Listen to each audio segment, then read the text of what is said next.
자, 오늘은 이제 2024년 후반기 트리티 성경 공부 마지막 강의가 있는 날입니다. 저희가 이번 학기에 갈라디아서, 에베소서, 빌립보서를 공부했는데 아마 읽기는 되게 좋으셨을 겁니다. 왜냐하면 워낙 내용들이 짧기 때문에 저희가 미리 읽고 공부하는 데는 전혀 시간적 문제는 없었을 것입니다. 그런데 문제는 여러분이 아마 성경을 읽으시면서 느끼셨겠지만 그 내용이 결코 쉽지는 않습니다. 왜냐하면 단어들이 쉽지 않기 때문에 그렇습니다. 그렇지만 우리들은 적어도 세부적인 내용은 잊을지라도 핵심적인 단어는 꼭 기억해야 합니다. 그렇다면 핵심 단어가 뭐냐? 갈라디아서는 자유입니다. 자유. 그리고 에베소서는 교회. 그리고 오늘 이제 마무리하는 빌립보서는 기쁨입니다. 여러분 요거 잘 기억하십시오. 이번 종합시험에 반드시 나옵니다. 객관식이 아니라 주관식으로 나올 예정이니까요. 갈라디아서 자유, 에베소서 교회, 빌립보서 기쁨. 요 핵심 단어만 알면 이것을 알고 성경을 읽으면 훨씬 그 내용을 쉽게 이해할 수가 있습니다. 자, 우리가 지난주에 공부한 빌립보서 1장 27절부터 2장까지를 한번 복습을 하겠습니다. 소주제는 활력 있는 메시지였습니다. 그리고 여러분 그 그림 교재가 그림이 4개로 구성이 되어 있는데 결국 이 빌립보서 1장 27절부터 2장까지는 4개 내용으로 구성이 되어 있다라고 말씀드리는 것입니다. 빌립보서 1장 27절부터 30절의 사도 바울은 빌립보 교회 성도들에게 박해 속에서도 복음에 합당하게 생활하라라고 권면을 하였습니다. 즉 예수 그리스도로 말미암아 구원을 받았으니 구원을 받은 사람으로서 복음에 합당하게 생활하라라고 권면을 하였습니다.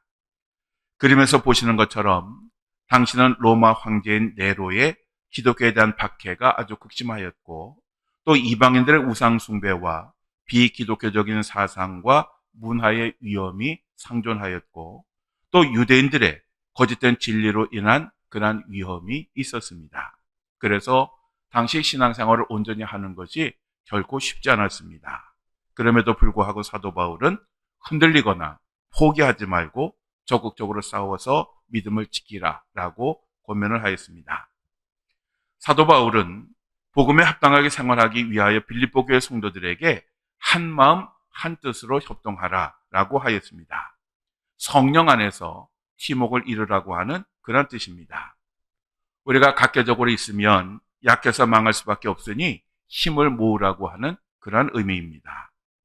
이유야 어떻든 갈등하고 싸우면 서로 망하게 되어 있습니다.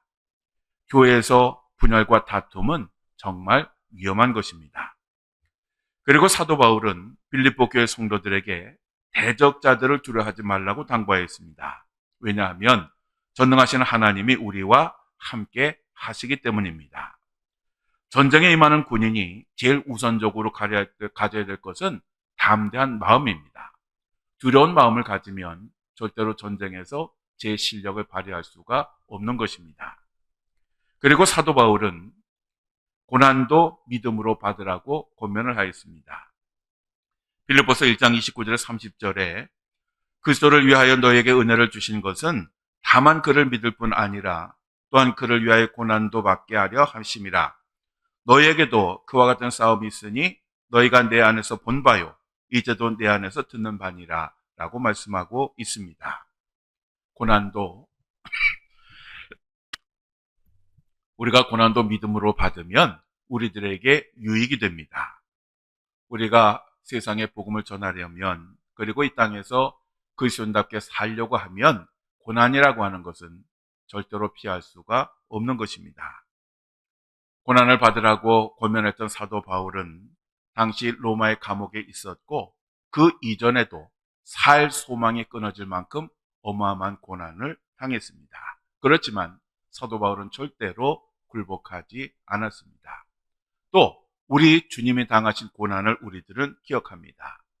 우리 주님께서 우리를 구원하시기 위해서 당하신 그 어마어마한 고난이라고 하는 것은 말로 표현할 길이 없습니다.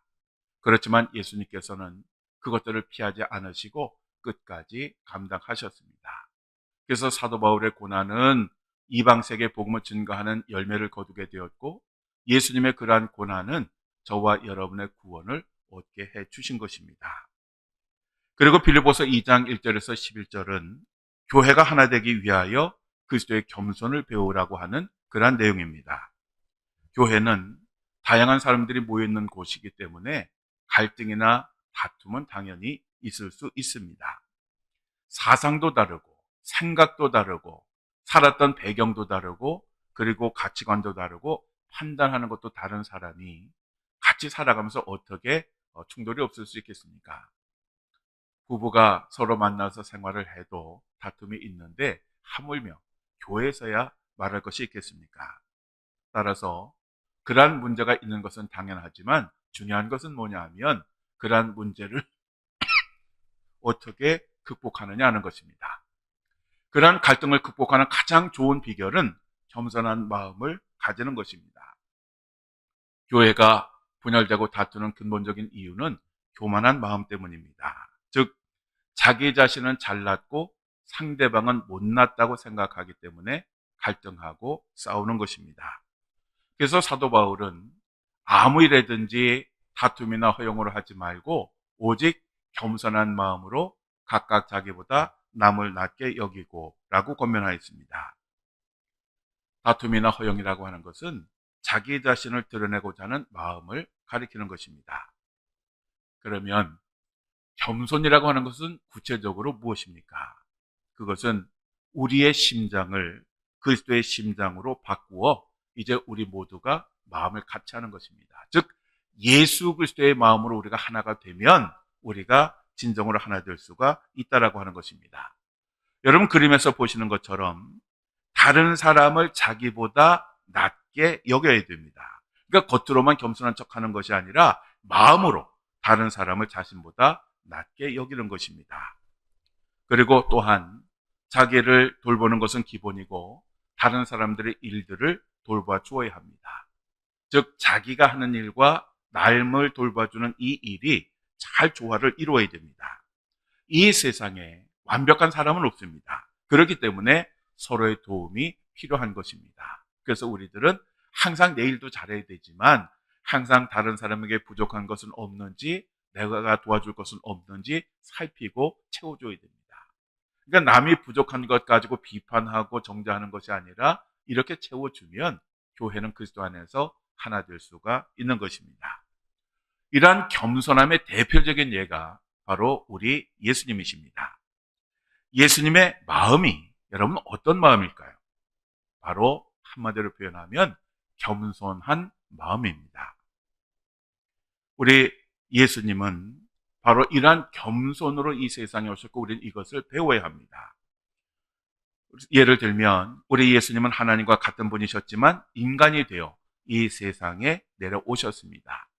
그리고 말구에서 태어나셨습니다. 죄 많고 가난하고 소외당하고 병들고 연약한 사람들을 섬기셨습니다. 그리고 종들 중에서도 가장 낮은 직급의 종이 하는 다른 사람의 발을 씻어주셨습니다. 뿐만 아니라 십자가에서 죽기까지 복종하셨습니다. 예수님께서 이렇게 자기 자신을 철저히 낮추시니까 하나님께서 예수님을 높여주셨습니다. 그래서 사망 권세 그 죽음을 이기시고 부활하게 하셨고 모든 사람들이 예수님의 이름에 무릎을 꿇도록 하셨던 것입니다. 빌립보서 2장 12절부터 18절까지의 내용은 두렵고 떨림으로 자기 구원을 이루라 라고 하는 그런 말입니다. 구원은 오직 믿음으로만 얻는 것입니다. 우리는 이것을 절대로 잊어버리면 안 됩니다. 그렇지만 우리가 구원을 받았으면 구원받은 사람답게 살아야 됩니다. 이것을 구원의 완성이라고 그렇게 말을 합니다. 여러분 그림에서 보시는 것처럼 저 사람이라면 나도 저 사람처럼 예수님을 믿고 싶어 하는 그러한 삶을 우리가 살아내야 됩니다. 즉 우리들의 삶이 복음을 전하는 그러한 내용이 되어야 한다라고 하는 것입니다. 그러면 우리가 어떻게 살아야 되겠습니까? 사도 바울은 여기에 대해서 몇 가지를 권면하는데 첫째, 하나님의 소원을 이루어 드리는 삶을 살아야 됩니다. 둘째, 원망과 시비가 없이 감사하는 삶을 살아야 합니다. 셋째, 흠이 없이 빛 가운데 살아야 합니다. 넷째, 생명의 말씀을 밝히는 삶을 살아야 합니다. 즉 세상에 예수님의 빛을 비추는 그러한 삶을 살아야 됩니다. 그리고 다섯 번째로 믿음의 재물과 섬김으로 기뻐하는 삶을 살아야 됩니다. 그리고 빌립보서 2장 19절 30절까지는 사도 바울이 두 동역자를 소개하고 있습니다. 사도 바울은 자신을 대신하여 빌립보로 파송하고자 하였던 디모데를 이렇게 설명하였습니다. 나와 뜻을 같이 하고 진실한 자, 그리고 나와 함께 많은 연단을 받은 자라고 아주 극찬을 하였습니다. 그런데 사도 바울은 감옥에 있는 자신을 돕도록 빌립보 교회 성도들이 보낸 그 에바브라디도가 병이 걸려서 죽을 뻔하였다가 하나님의 은혜로 기적적으로 회복을 하게 되자 계획을 변경합니다. 그래서 처음에는 디모데를 빌립보 교회로 보내려고 했다가 그들이 보낸 이 에바브라디도를 다시 그들에게 보내기로 했습니다. 왜냐하면 그래야 빌립보 교회 성도들이 건강한 이 에바브라디도를 보고 걱정과 근심을 내려놓을 것이었기 때문입니다. 그래서 사도 바울이 이 에바브라디도를 보내면서 그를 어떻게 소개했느냐 하면 나의 형제, 그리고 함께 수고한 자, 함께 군사된 자, 내가 쓸 것을 돕는 자, 목숨 걸고 일한 자라 라고 아주 극찬을 했습니다. 그래서 이 에바브라디도가 이러한 사람이니 빌립보 교회로 돌아가면 정말 그를 기쁨으로 맞아주고 환영해 주라고 그렇게 신신당부를 했던 것입니다. 이처럼 사도 바울은 함께 동역한 사람들을 늘 기억하였고 늘 그들의 좋은 점을 보았고 그리고 이렇게 칭찬을 아끼지 않았습니다. 바로 여기까지가 지난주에 저희가 공부한 내용이고요. 이제 오늘은 빌립보서 3장과 4장을 공부하겠습니다. 이 3장과 4장의 소주제는 활력 있는 고백입니다.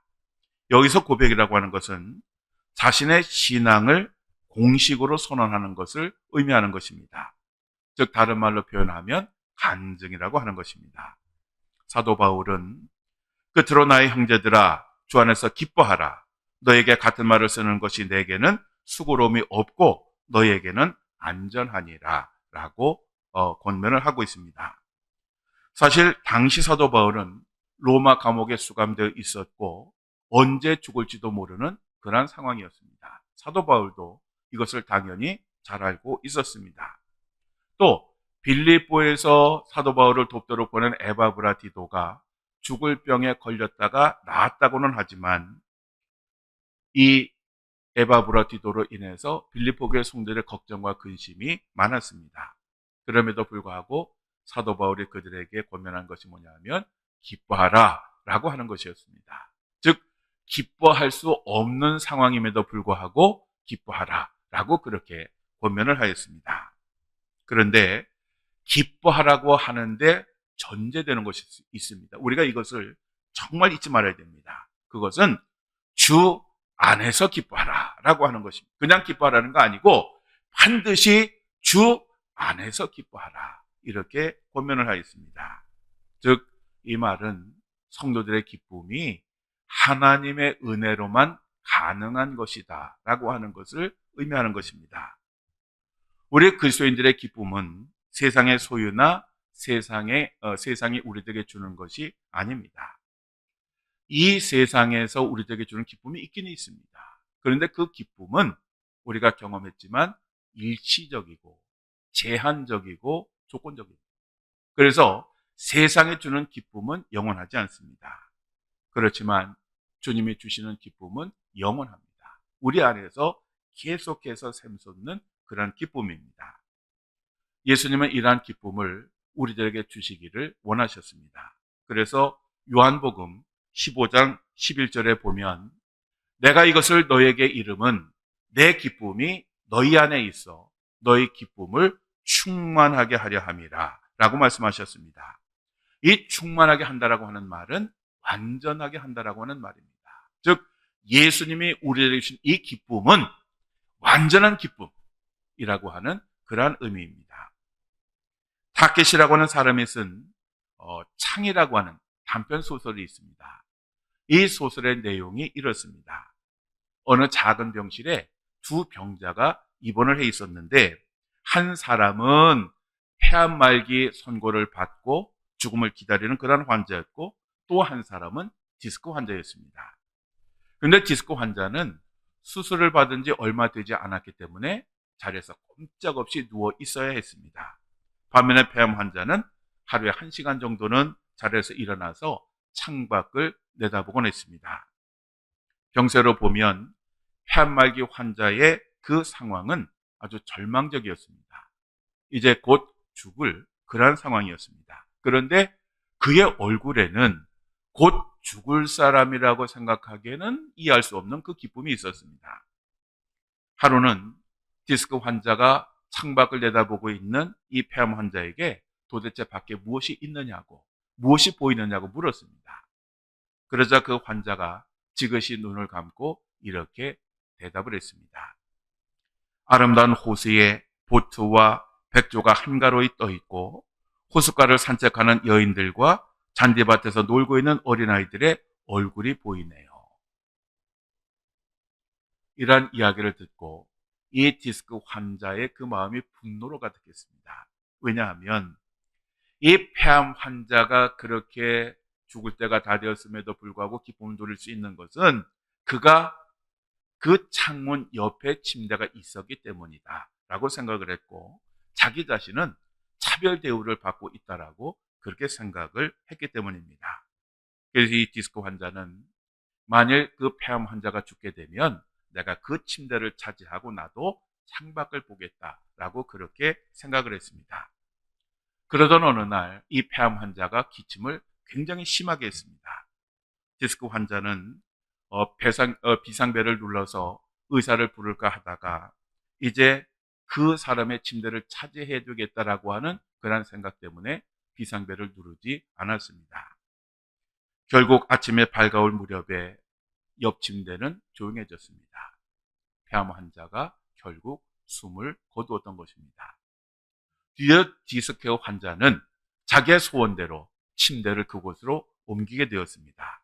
그리고 침대를 옮기자마자 있는 힘을 다해서 일어나서 창밖을 보았습니다. 그런데 창밖을 보았는데 놀랍게도 창밖에는 회색의 콘크리트 담벼락밖에 보이지 않았습니다. 그는 그제서야 폐암 환자의 기쁨이 환경 때문이 아니라 그가 선택한 기쁨 때문이었다라고 하는 것을 깨닫게 됩니다.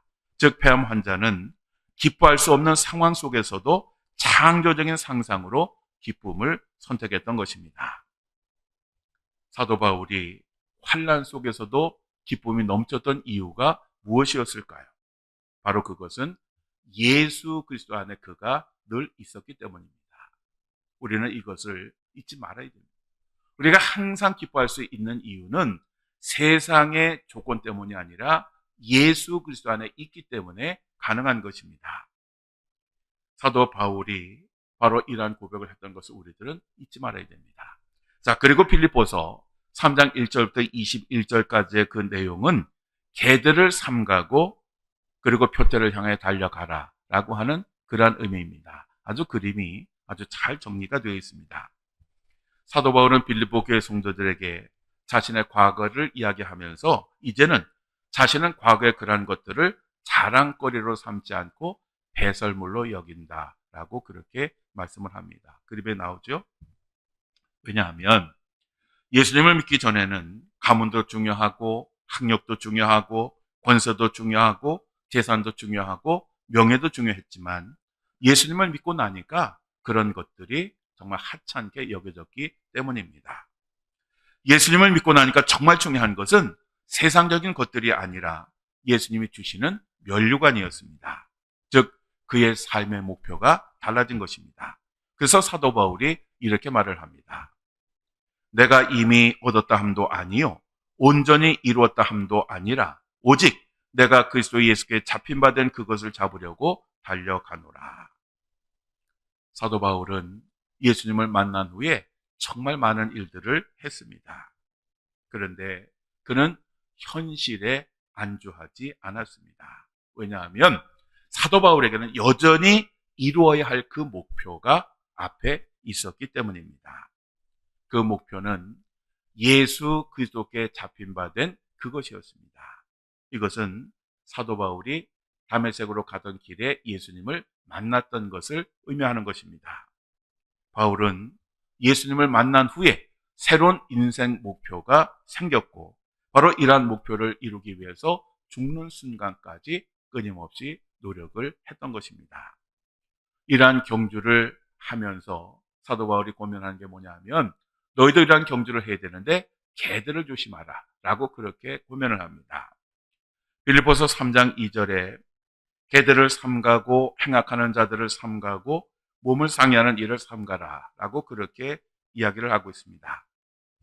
오늘날의 개는 가족과 같은 반려동물입니다. 그렇지만 당시의 개는 절대로 그렇지 않았습니다. 당시 개는 경멸의 대상이었습니다. 그래서 유대인들이 이방인들을 가리켜서 개라고 표현을 했던 것입니다. 그러면 우리가 조심해야 될 개가 무엇이겠습니까? 두 가지를 얘기하는데, 하나는 율법주의자들입니다. 오늘날로 말하면 이단들을 가리키는 것입니다. 왜냐하면 율법주의자들이나 이단주의자들은 가장된 복음으로 우리들에게 다가와서 우리를 엉뚱한 곳으로 끌고 가기 때문입니다. 유대주의자들이 막 예수님을 믿게 된 사람들에게 와서 거짓 그 진리를 전하면서 율법을 강요했던 것은 그들의 순수한 율법에 대한 열정 때문이 아니라 그 사람들을 자신들의 제자로 삼고자 하는, 또 자신들의 업적으로 삼고자 하는 그러한 목적 때문이었습니다. 그래서 갈라디아서 6장 13절에 할례를 받은 그들이라도 스스로 율법은 지키지 아니하고 너에게 할례를 받게 하려 하는 것은 너희의 육체로 자랑하려 함이라, 이렇게 이야기를 하고 있습니다. 즉 자신의 육신을 위해서 그렇게 했다라고 하는 그런 말입니다. 이처럼 유대주의자들은 자신의 이익과 명예욕을 충족시킬 그 목적으로 사도 바울이 복음을 전하는 곳마다 쫓아다니면서, 또 초대교회 성도들이 복음을 전하는 곳마다 쫓아다니면서 아주 적극적으로 방해를 했던 것입니다. 그리고 또 다른 하나는 그 육체의 욕망을 자신들의 신으로 삼고 사는 향락주의자들을 조심하라 그랬습니다. 즉 한 번밖에 없는 인생, 먹고 마시고 즐기자라고 하는 사람들입니다. 즉 삶의 목적이 쾌락에 있는 사람들입니다. 빌립보서 3장 18절에 19절에 여러 사람들이 그리스도의 십자가의 원수로 행하느니라. 그들의 마침은 멸망이요 그들의 신은 배요 그 영광은 그들의 부끄러움에 있고 땅의 일을 생각하는 자라라고 말씀하고 있습니다. 즉 이들은 땅의 일을 생각하는 그런 사람들입니다. 우리는 이러한 개들을 피하고 앞을 향해 달려가야 되는데 우리가 세 단계를 거치게 됩니다. 즉 세 개의 허들을 넘어야 됩니다. 그 첫 번째가 칭의입니다. 칭의란 믿음으로 의롭다고 칭함을 받는 것을 가리키는 것입니다. 빌립보서 3장 9절에 그 안에서 발견되려 하매니 내가 가진 의는 율법에서 난 것이 아니요 오직 그리스도를 믿음으로 말미암은 것이니 곧 믿음으로 하나님께로부터 난 의라 라고 말씀하고 있습니다. 즉 율법에서 났다라고 하는 말은 율법을 지켰다라고 하는 것입니다. 즉 사도 바울이 의롭게 된 것은 율법을 잘 지켜서 의롭게 되었다라고 하는 것이 아니라 오직 예수 그리스도를 믿음으로 하나님께서 의롭다 인정해 주셨다라고 하는 그러한 의미입니다. 우리가 잘 아는 것처럼 사도 바울은 예수님을 만나기 전까지는 철저한 율법주의자였습니다. 그는 어려서부터 율법을 철저하게 배웠고 율법을 철저하게 지켰습니다. 그런데 예수님을 믿고 나니 정말 의롭게 되는 것은 그렇게 율법을 지켜서가 아니라 하나님이 우리가 죄인임에도 불구하고 우리를 의롭다고 칭하셨기 때문에 의롭게 되었다라고 하는 것을 깨닫게 되었던 것입니다. 우리는 예수님을 믿어도 여전히 죄를 짓고 욕망 가운데 살고 있습니다. 만일 우리가 하나님의 말씀을 잘 지킴으로 구원을 받을 수 있다고 하면 아마 우리는 아무도 구원을 받지 못할 것입니다. 하나님은 우리의 행위가 아니라 우리의 믿음을 보시고 우리를 의롭다고 인정을 해주시는 것입니다. 결국 이것은 우리의 과거의 삶을 말하는 것입니다. 그리고 그 다음 단계가 성화입니다. 성화란 거룩하게 되는 것입니다. 하나님의 자녀로서 거룩한 삶을 살아가는 것을 말하는 것입니다. 빌립보서 3장 12절에 내가 이미 얻었다 함도 아니요 온전히 이루었다 함도 아니라 오직 내가 그리스도 예수께 잡힌 바 된 그것을 잡으려고 달려가노라 라고 사도 바울이 고백합니다. 바로 이것이 성화의 과정을 잘 설명하고 있습니다. 즉 내가 이미 얻은 것도 아니고 온전히 이룬 것도 아닙니다. 그냥 예수님에게 잡힌 바 된 그것을 잡으려고 달려가는 것입니다. 즉 예수님처럼 살려고 아주 열심히 몸부림치면서 노력을 하는 것입니다. 그렇게 해서 거룩하게 되는 것이 아니라 거룩하게 되려고 노력하는 삶을 사는 것, 바로 이것이 우리의 몫입니다. 그래서 사도 바울이 이렇게 고백합니다. 형제들아, 나는 아직 내가 잡은 줄로 여기지 아니하고 오직 한 일, 즉 뒤에 있는 것은 잊어버리고 앞에 있는 것을 잡으려고 표대를 향하여 그리스도 예수 안에서 하나님이 위에서 부르신 부름의 상을 위하여 달려가노라. 바로 이것이 현재 우리의 삶입니다. 그리고 그 다음 단계는 영화입니다. 즉 우리가 영화롭게 되는 것입니다. 빌립보서 3장 21절에 그는 만물을 자기에게 복종하게 하실 수 있는 자의 역사로 우리의 낮은 몸을 자기의 영광의 몸의 형체와 같이 변하게 하시리라 라고 말씀하고 있습니다. 예수님의 부활의 몸은 영광의 몸이었습니다. 그리고 우리의 몸도 그렇게 변화시켜 주실 것이라고 말씀을 하셨습니다. 디모데후서 4장 7절에서 8절에 사도 바울이 이렇게 말을 합니다. 나는 선한 싸움을 싸우고 나의 달려갈 길을 마치고 믿음을 지켰으니 이제 후로는 나를 위하여 의의 면류관이 예비되었으므로 주 곧 의로우신 재판장이 그날에 내게 주실 것이며 내게만 아니라 주의 나타나심을 사모하는 모든 자의 계도니라 라고 말씀을 합니다. 의의 면류관은 사도 바울에게만 주시는 것이 아니라 간절히 사모하며 믿음의 길을 끝까지 경주한 모든 사람들에게 주시는 것이라고 사도 바울은 분명하게 이야기를 하였습니다. 그리고 사도 바울은 그리스도의 십자가와 그 원수로 사는 사람들의 특징을 이야기한 후에 그리스도인들의 영화스럽고 존귀한 그런 신분을 상기시킵니다. 즉 성도의 육신은 비록 이 세상에 속하였지만 그 영혼은 하나님의 나라의 시민권을 가진 사람들이라는 것입니다. 사도 바울 당시의 빌립보는 로마의 식민지였고 빌립보에 거주하는 그 사람들은 대부분 로마 시민권을 가지고 있었습니다. 따라서 이들은 로마인만이 가질 수 있는 그러한 특권을 많이 누렸는데 예를 들면 토지나 가옥이나 일상 생필품의 매매에 있어서 면세 혜택을 받을 수가 있었습니다. 또 행정적으로도 자치적인 그러한 삶을 살 수가 있었습니다. 또한 법적으로도 많은 혜택을 누릴 수가 있었습니다. 그래서 로마 시민권을 가진 사람이라고 하면 웬만한 죄를 짓지 않고서는 십자가 처형은 면제를 받았습니다. 사실 그들이 그 받은 특권이라고 하는 것은 오늘의 우리가 상상도 할 수 없는 그러한 특권이었습니다. 그래서 빌립보에 살던 사람들은 자신들이 로마의 시민이라고 하는 것을 굉장히 자랑스럽게 여겼고 아주 그것을 가슴에 품고 살았습니다. 우리 그리스도인들은 이 땅에 살지만 이 땅 너머 있는 본향을 사모하는 사람들입니다. 이러한 믿음과 자긍심이 있기 때문에 우리는 이 땅을 나그네로 그리고 외국인으로 자처하면서 살아가는 것입니다. 미국의 제2대 대통령이었던 존 애덤스는 미군 총사령관, 국회의원, 국방부 장관, 그리고 부통령을 거쳐서 대통령이 되었습니다. 그러니까 착실하게 단계를 거쳐서 대통령의 자리까지 이른 그런 사람입니다. 그는 평생 동안 하나님 앞에 부끄러움 없는 삶을 살려고 정말 애를 썼던 그런 사람입니다. 1826년 7월 4일 오후 6시에 그는 마침내 임종을 맞이하게 됩니다. 그는 마지막 숨을 거두면서 이렇게 말을 했습니다. 오늘은 위대한 날이다. 오늘은 좋은 날이다. 그가 이렇게 이야기를 했던 이유는 이제 그는 육신의 죽음으로 그가 사모했던 영원한 천국에 들어가게 되었기 때문입니다. 그래서 그는 죽음을 슬퍼한 것이 아니라 그 바라던 하나님 나라에 들어가게 됨을 기뻐했던 것입니다. 다음 빌립보서 4장 1절에서 9절까지의 그 핵심적인 내용은 주 안에서 기뻐하라 라고 하는 것이었습니다.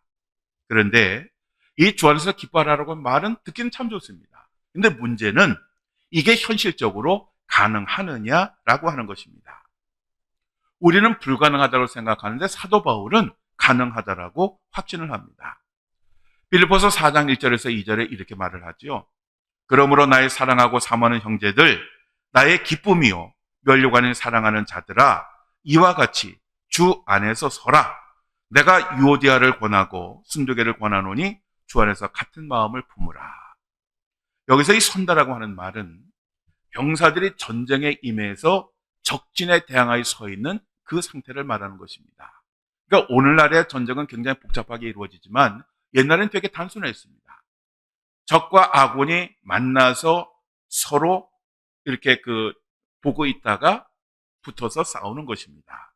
그러니까 지금 여기서 선다라고 하는 말은 군사적인 용어인데요. 지금 적을 앞에 두고 있는 그런 상황을 가리키는 것입니다. 적을 앞에 두고 이제 싸워야 되는 사람들이 어떤 마음을 가질까요? 아마 느슨하고 아니라는 생각은 절대로 아닐 것입니다. 사도 바울은 이러한 이야기를 하면서 전투에 임하는 그 군인과 같이 정말 절박하고 진지한 자세로 신앙생활을 해야 된다라고 그렇게 권면을 했던 것입니다. 오늘날 우리가 얼마나 느슨한 신앙생활을 합니까?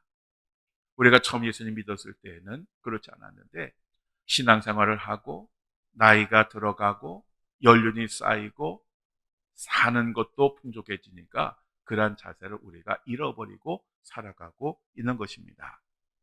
우리들은 주 안에 굳게 서야 합니다. 그래야 항상 기뻐할 수가 있는 것입니다. 또 하나, 우리가 주 안에서 같은 마음, 즉 예수님의 마음을 품을 때에 우리가 갈등을 넘어서서 기뻐할 수가 있습니다. 빌립보서 4장에 보면 유오디아와 순두개라고 하는 두 여인의 이름이 나옵니다. 이 여인들은 빌립보 교회에서 꽤 비중이 높은 그러한 여인들이었습니다. 이 여인들은 사도 바울과 복음에 함께하였고 하늘의 생명책에 그 이름이 기록될 만큼 그렇게 열심인 사람들이었습니다. 그런데 이 두 사람이 교회에서 문제를 일으켰습니다. 그런데 빌립보서에 보면 도대체 어떤 문제를 일으켰는지 구체적으로 설명하지는 않습니다. 다만 사도 바울이 빌립보서 2장 3절에 다툼이나 허영으로 하지 말고 라고 이렇게 말한 것으로 보아 아마 이 성도들이 아주 지나친 열심과 경쟁적인 그 봉사로 인해서 빌립보 교회에 분쟁과 소란을 일으켰던 것 같습니다. 그래서 사도 바울이 이러한 이야기를 전해 듣고 예수님의 마음을 품으라 라고 그렇게 권면을 했던 것입니다. 그러면 예수님의 마음을 품으면 그 갈등과 다툼으로 인한 그 마음이 기쁜 마음으로 변하게 될 것이다 라고 하는 것입니다. 여러분, 교회의 주인이 누구입니까? 교회 주인은 당연히 하나님입니다. 그리고 교회는 하나님의 뜻을 구하고 하나님의 뜻을 이루어 가는 곳입니다. 내 생각, 내 뜻이 아닙니다. 우리는 이것을 절대로 잊지 말아야 됩니다. 우리의 모든 기준은 하나님이에요. 하나님이라면 어떻게 할 것인가? 하나님은 어떤 생각을 하실까? 하나님은 내가 어떻게 하기를 원하실까를 우리들은 끊임없이 묻고 그 뜻에 순종을 해야 됩니다. 그래서 사도 바울은 그 목회 서신을 쓰면서 성도들에게 항상 주 안에서, 주 안에라고 하는 이 표현을 참 많이 썼습니다. 우리 모두가 주님의 마음을 품어야 한다라고 하는 것입니다. 그리고 교회 일은 다툼이나 허영으로 하는 것이 아니라 주님의 마음으로 해야 합니다. 그리고 사도 바울은 빌립보 교회 성도들에게 관용하라고 권면을 합니다.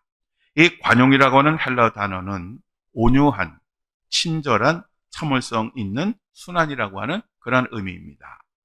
오늘 본문에서 이 관용이라고 하는 단어는 단순히 너그럽고 관대한 마음을 넘어서서 박해 속에서도 인내하고 원수를 향해서도 온유한 마음을 가지며 세상의 욕망 앞에서 절제하는 것을 가리키는 것입니다. 그래서 그림에서 보시는 것처럼 어려운 사람들을 세워주기도 하고 그들의 허물을 덮어주기도 하고 그들을 받아들이기도 하는 것입니다. 우리 예수님도 자신을 박해하는 사람들을 받아주셨습니다. 그래서 이렇게 우리가 관용하면 우리가 기뻐할 수 있다라고 하는 것입니다. 그런데 사도 바울의 권면 가운데 한 가지 정말 이상한 것이 있습니다. 그것은 관용하라라고 하는 것은 우리가 이해할 수 있습니다. 좋은 말입니다. 그런데 뭐라 그러냐 하면 관용을 모든 사람들이 알게 하라. 이렇게 사도 바울이 이야기를 합니다. 이 말은 정말 이해하기 어려운 말입니다. 왜냐하면 왼손이 하는 것을 오른손이 모르게 하라라고 하는 것이 예수님의 가르침이고 사도 바울은 누구보다도 이 가르침을 잘 아는 사람입니다. 그런데 자신의 그 선함을 광고하라고 했으니 이것은 정말 이상한 고면입니다. 혹시 사도 바울이 죽을 때가 되니까 망령이 났을까요? 그렇지 않습니다.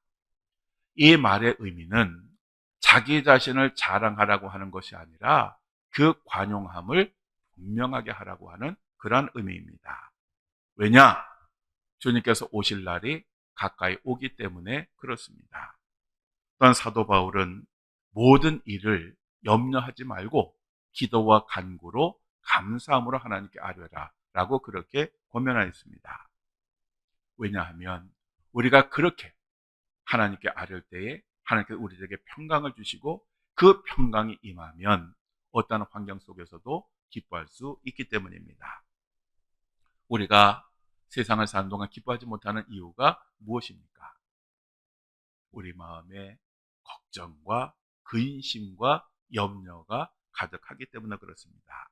그렇지만 이것을 우리가 하나님께 의뢰한다면 내 힘과 내 능력과 내 의지로 해결하다가 실패하는 것이 아니라 아예 전능하신 하나님께 의지한다라고 하면 아마 우리들은 평안함을 누릴 수가 있을 것입니다.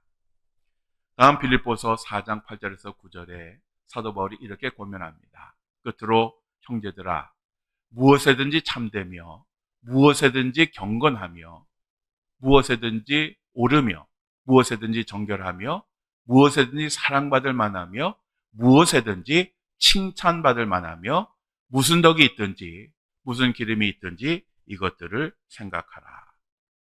너희는 내게 배우고 받고 듣고 본 바를 행하라. 그리하면 평강의 하나님이 너희와 함께 계시리라. 자, 그렇다면 하나님 주시는 평강을 잃지 않으려고 하면 어떻게 되겠습니까? 첫째로 그리스도인들은 무엇에든지 참되어야 합니다. 즉 성도는 진실된 삶을 살아가야 합니다. 다른 사람들처럼 속이거나 기만하는 삶을 살면 안 되는 것입니다. 성도는 교회에서의 삶과 세상의 삶이 같아야 됩니다. 교회에서의 말과 행동이 세상에서의 말과 행동과 같아야 합니다. 물론 표현은 다를 수 있습니다. 우리가 세상에 나가면 기독교적인 용어를 반드시 사용할 필요는 없습니다. 그러나 삶을 통해서 그것을 드러내고 표현할 수 있어야 되는 것입니다. 둘째로 그리스도인들은 무엇에든지 경건해야 합니다. 경건하다라고 하는 단어는 존귀한, 공경할 만한, 존엄한, 거룩한이라고 하는 의미의 단어로서 본문에서는 인간의 행동과 관련하여 존경하고 신뢰할 만한 가치 있는 것을 가리키는 것입니다. 즉 그리스도인들은 바로 이러한 행동을 해야 된다라고 하는 그런 의미입니다. 즉 성도들은 사람들로부터 신뢰와 존경을 받는 그러한 삶을 살아야 됩니다. 손가락질을 받는 삶은 결단코 그리스도인의 삶이 아닙니다. 그 다음에 세 번째로 그리스도인이란 무엇에든지 옳게 행동을 해야 됩니다. 이 옳게라고 하는 말은 의를 가리키는 것입니다. 성도는 오직 하나님의 판단과 말씀의 근거로 행동을 해야 합니다. 그 다음에 빌립보서 4장 10절에서 23절까지의 내용은 이제 빌립보 교회 성도들이 보내준 그 선물에 대해서 사도 바울이 감사를 하고 마지막 인사를 하는 그러한 내용입니다. 빌립보 교회 성도들은 사도 바울로 인해서 예수님을 영접한 후에 기회가 있을 때마다 사도 바울의 그 사역을 적극적으로 도왔습니다. 그 중에 한 방법이 바로 선교 헌금을 보내는 것이었습니다.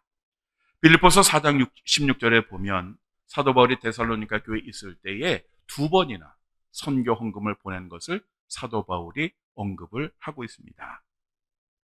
하나님의 일이 계속 전진하려고 하면 바로 이처럼 물질을 공급하는 것이 정말 중요한 것입니다. 하나님의 일을 제대로 하려면 먼저 사람이 필요합니다. 즉 하나님의 부르심을 받은 사람이 있어야 하나님의 일을 시작할 수가 있습니다. 그리고 그 다음에 필요한 것이 물질입니다. 사람이 자동차를 운전하는 그 운전사라고 하면 물질이라고 하는 것은 연료에 해당이 되는 것입니다. 운전자가 없어도 차량이 움직일 수 없지만 연료가 없어도 차량을 움직일 수가 없습니다. 이 두 가지가 함께 있을 때에 그 차는 신나게 달릴 수가 있습니다.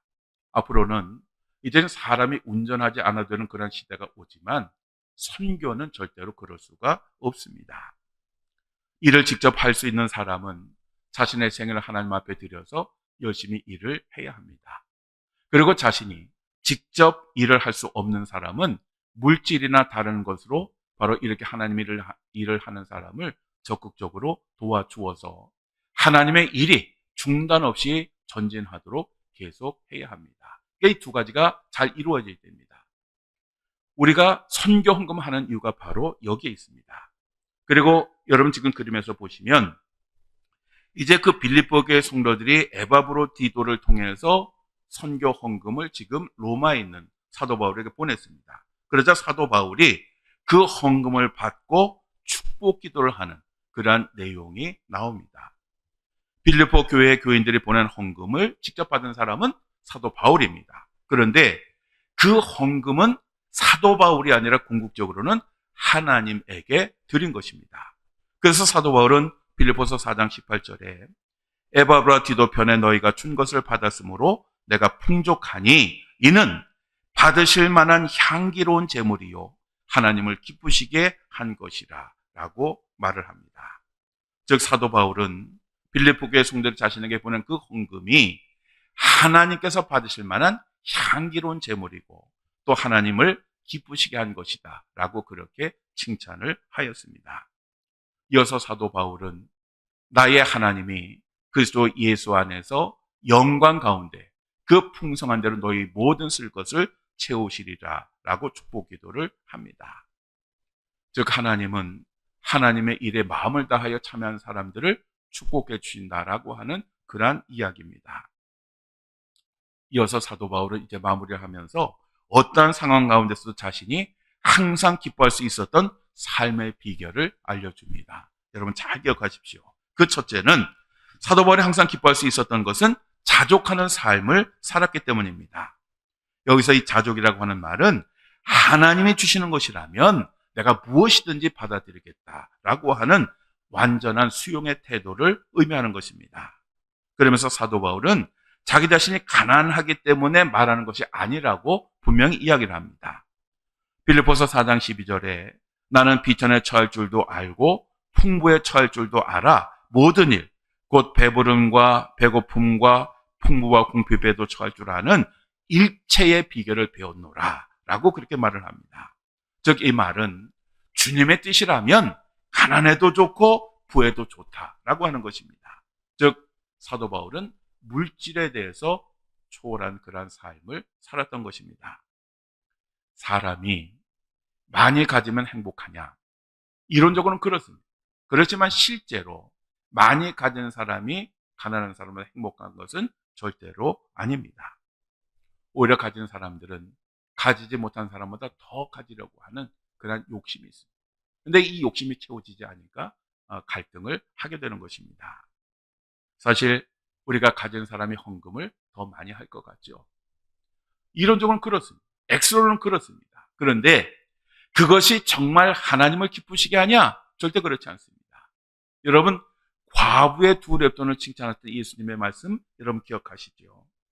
예수님은 과부의 두 렙돈을 보시고 뭐라 그러셨냐 하면 이 부자들이 넣은 헌금을 합친 것보다 더 많은 헌금을 이 과부가 하였다라고 그렇게 칭찬하셨습니다. 상식적으로, 세상적으로는 말도 안 되는 이야기입니다.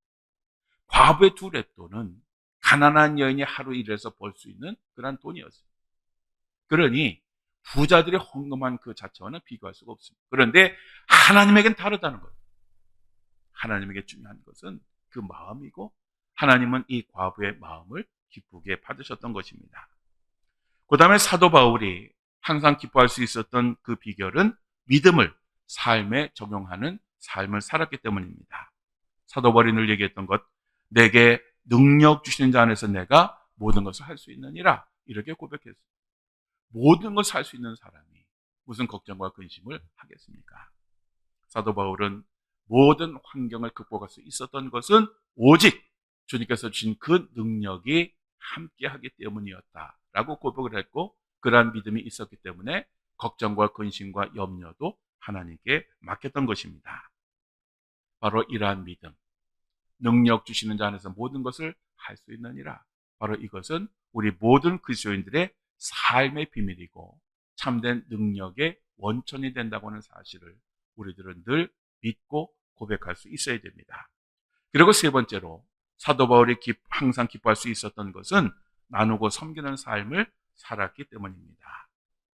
여러분 우리가 경험하지만 나눌 때 행복합니다.